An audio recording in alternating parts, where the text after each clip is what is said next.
વલસાડના ધરમપુર ચોકડી national highway number 48 પર બે ટ્રક વચ્ચે સર્જાયો અકસ્માત.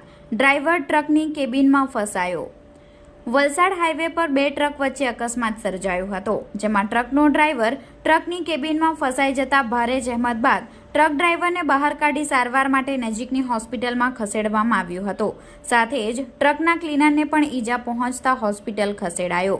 ઘટનાની માહિતી અનુસાર વલસાડ નેશનલ હાઈવે નંબર 48 પર મુંબઈથી સુરત તરફ જતા માર્ગ ઉપર સિડમેક કંપની સામે ગત મોડી રાત્રે એક ટ્રકમાં ખામી સર્જાતા ટ્રક ડ્રાઈવરે ટ્રક હાઈવે પર જ પાર્ક કરી હતી.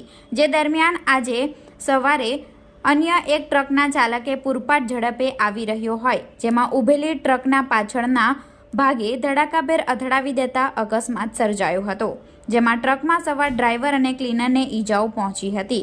જોકે ટ્રકના ક્લીનરને ટ્રકની કેબિનમાંથી બહાર કાઢી લેવામાં આવ્યો, પરંતુ ટ્રક ડ્રાઈવર ટ્રકની કેબિનમાં ફસાઈ જતા કેટલાક રાહદારીઓ અને વલસાડ હાઈવે પોલીસની મદદથી ડ્રાઈવરને ભારે જહેમત બાદ બહાર કાઢી 108 એમ્બ્યુલન્સમાં સારવાર માટે વલસાડની સિવિલ હોસ્પિટલમાં ખસેડવામાં આવ્યો હતો.